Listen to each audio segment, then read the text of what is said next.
Today we're going to start into Chapter 5, which is the graphical application of derivatives. In Section 5.1, we're dealing with higher order derivatives.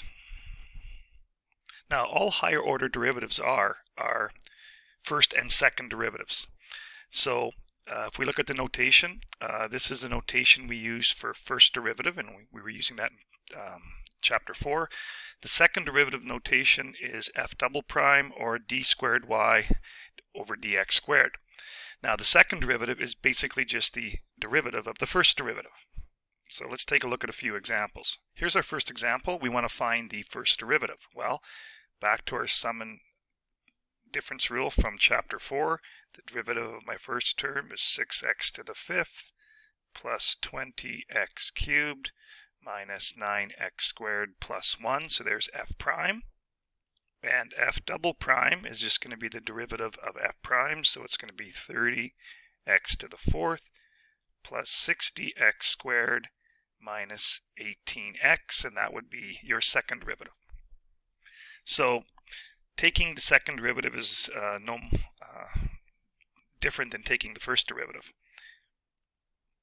All right, they're asking us in example 2 to find our second derivative, and we're given our original question is as a quotient. So the first thing I need to do is find y prime, and to do that I have to use the quotient rule. So it's going to be x minus 1, the denominator, times the derivative of the top minus the top times the derivative of the bottom, all divided by the denominator squared. Simplifying the numerator by distributing, I get 2x subtract 2 minus 2x subtract 1 all over x minus 1 squared. And if I collect like terms, I end up with negative 3 over x minus 1 squared, and there's my first derivative. Now, to find the second derivative, I'm just going to rewrite this. Okay, so the second derivative now is the derivative of the first derivative, and some of you might be thinking you have to use the quotient rule, but remember, if we don't have a variable in the numerator, we can just bump up our denominator and make its exponent negative. And now to take the derivative of this, I just simply use the chain rule. So y double prime, the negative 2 comes out front, and negative 2 times negative 3 is 6, and the x minus 1 drops by 1 to minus 3, and if you write it with a positive exponent, that would be your second derivative. So again, not too bad to do the second derivative for that question there. In this next example, if we were going to take the derivative of this equation, we would have to first of all write it in a derivative-friendly form, and then we'd have to use the product rule. This first and second derivative for this question is very time consuming and quite tedious, and as we move throughout the course, rarely are we going to have to use a second derivative that is this difficult. So if you want to see a question that's similar to this, you could look on page 218 of your textbook to see an example of one like this, but I'm not going to take the time now to do that. In our last example, we're still asked to find the second derivative, so we're still looking for d squared y over dx squared. But the difference for this question is we have to use implicit differentiation. So if you recall section 4.10 from Chapter 4, we introduced implicit differentiation.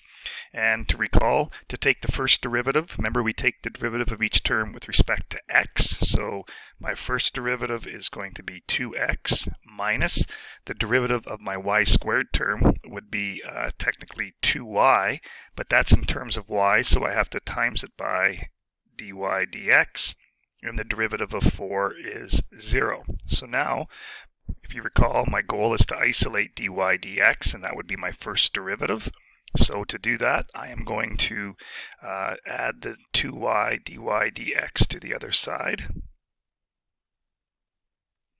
And now to get dy dx by itself, I would divide both sides by 2y.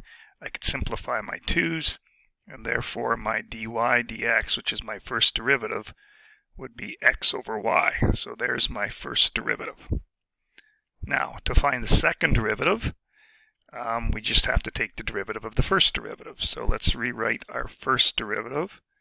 dy dx was x over y. And now to find the second derivative, I have to use the quotient rule. So the second derivative would be d squared y over dx squared is going to equal the denominator times the derivative of the top minus the top. Well, the derivative of y is 1, and I have to times it by dy dx.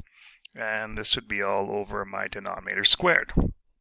So again, I'm done calculus right there. Now I need to simplify. So y times 1 is y minus x. Well, in place of dy dx, I know dy dx is x over y, so I'm going to replace dy dx with x over y, and this is still all over y squared. So now I'm going to combine my numerators here. So I have y minus x times x is going to give me x squared over y squared.